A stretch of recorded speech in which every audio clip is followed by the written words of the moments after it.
50 years ago today, two Americans fulfilled an audacious promise made in 1961 by President Kennedy, landing a fragile spacecraft called Eagle on Earth's closest celestial neighbor. And today, 50 years later, a multinational trio of space explorers is poised to launch on their own spacecraft to a city in the sky to continue the dream of human exploration of the heavens. Good day from the International Space Station Flight Control Room at the Johnson Space Center in Houston, just one floor below the historic Mission Operations Control Room where the epic landing of Apollo 11 occurred 50 years ago today. You are looking live at Launch Site 1, Yuri Gagarin's launch pad at the Baikonur Cosmodrome, where human spaceflight began more than 58 years ago.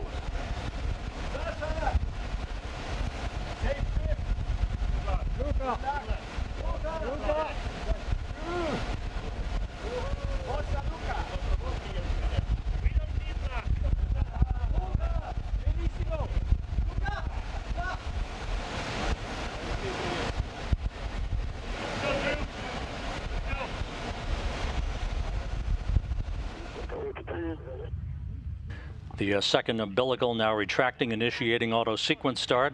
We have main engine ignition, engines and turbo pumps up to flight speed. 5, 4, 3, 2, 1. Engine turbo pumps. It's flight. And liftoff. 50 years after a small step for man, the Soyuz rocket and its multinational crew take a giant leap off the launch pad, bound for the International Space Station. 15 seconds in flight. All the parameters are nominal. Good first stage performance. The Soyuz delivering 930,000 pounds of thrust from its 4 boosters and single engine. The nighttime sky is creating a halo-like effect as the Soyuz arcs to the northeast away from the Baikonur Cosmodrome in pursuit of the International Space Station. Everything is nominal on board. 40 seconds. The spacecraft, the vehicle are nominal and they're stable. Copy. Good reports from the blockhouse in Baikonur, punching a hole through the clouds overhead.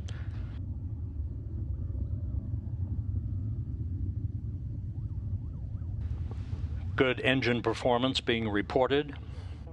60 seconds in. Yaw, pitch, roll are nominal. Copy. 1 minute, 10 seconds into the flight. Feeling well. Alexander Skvortsov reports the crew is feeling well. Now going through the period of maximum dynamic pressure, leaving a contrail. The Soyuz traveling almost 3,000 miles an hour, 15 miles in altitude, 10 miles downrange from the Baikonur Cosmodrome.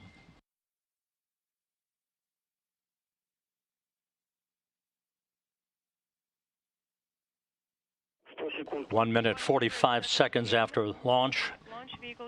All structural parameters reported to be in excellent shape. A good view inside MS-13. Alexander Skvortsov at the bottom of your screen. At the top of your screen, Luca Parmitano as we stand by for first stage separation. Yes, the jettison is confirmed. First stage separation confirmed. Confirmed. Third stage separation is confirmed. Affirmative. The vehicle is stable. Copy. The Soyuz now traveling 4,500 miles an hour, 29 miles in altitude, 29 miles downrange from the Baikonur Cosmodrome. 2.5 minutes into the flight, all structural parameters reported to be in excellent shape. Second stage performance reported nominal.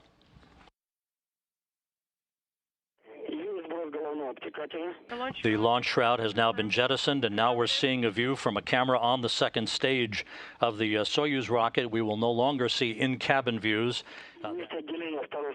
Second stage separation is confirmed. And you see the aft skirt from the second stage separating. Second stage separation is complete, continuing to receive downlink video from the Soyuz booster at the 5 minute, 15-second mark into the flight. 3.5 minutes of powered flight remaining. The Soyuz being powered on the singular capability of its third stage engine. All parameters are reported in excellent shape. Everything is nominal on board. We are feeling well. We are standing by for KO, and everything is nominal on board.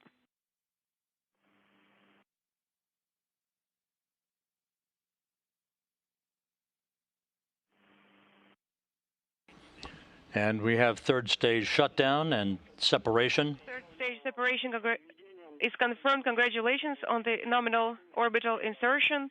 Mission Control Moscow is here. Vyacheslav is here. Congratulations again. Copy all. Thank you very much. And you can see the Soyuz solar arrays beginning to unfurl as planned. Mission Control Moscow, how copy? Loud and clear. How us? Loud and clear as well. And we have confirmation of a perfect solar array deploy. All navigational antennas have also been deployed. A textbook launch for Soyuz MS-13, 3 new space explorers en route to the International Space Station, 50 years to the day that Neil Armstrong and Buzz Aldrin landed on the moon.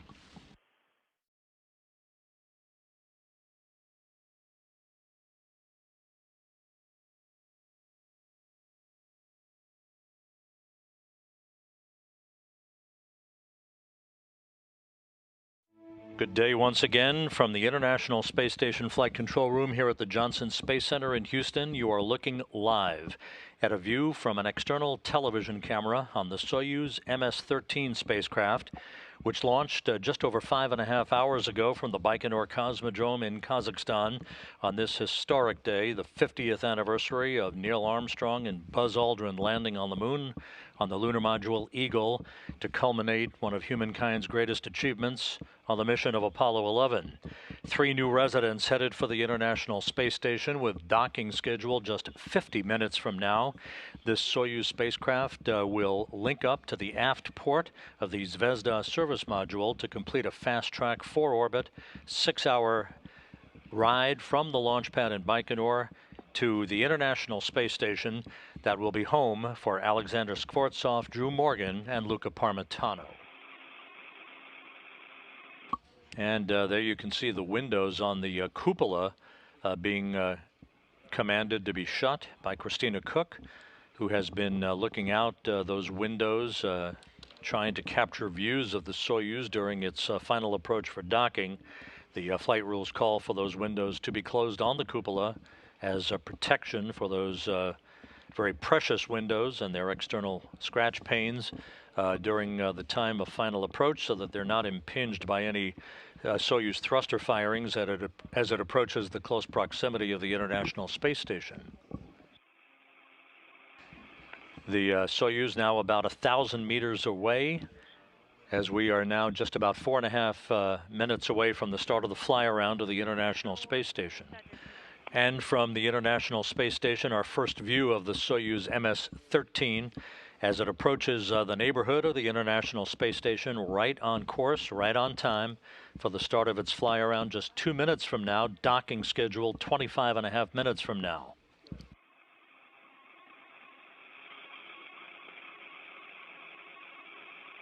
And a spectacular view at an orbital sunset of the approaching Soyuz MS-13.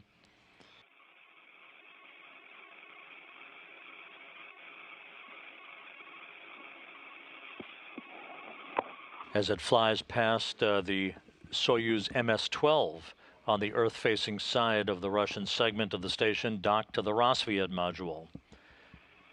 2 human spaceflight vehicles, like ships passing in the night, as the MS-13 seeks its port at the aft of the Zvezda service module.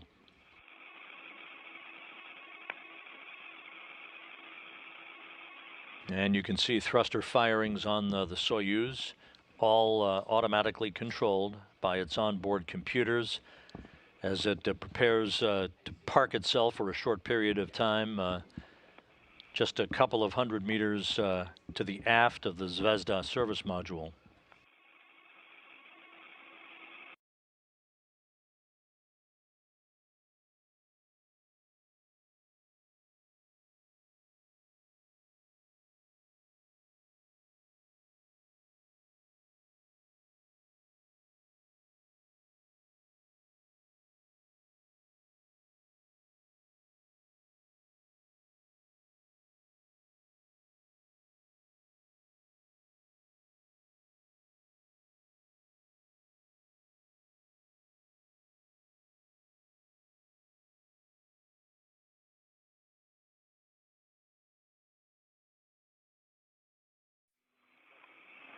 Slowly but surely, the Soyuz negotiating the final 50 meters prior to docking, closing at a rate of 0.2 of a meter per second.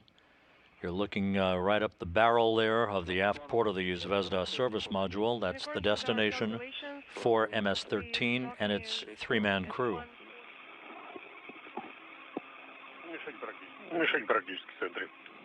The target is almost at the center. Copy.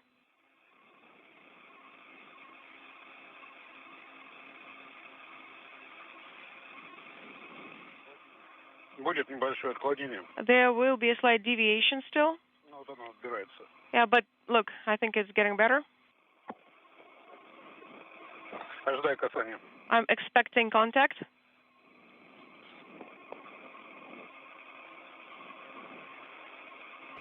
Contact. Confirmed. Contact confirmed. Capture confirmed. Docking confirmed. We confirmed the same. Docking confirmed at 5:48 p.m. Central Time, 6:48 p.m. Eastern Time over southern Russia.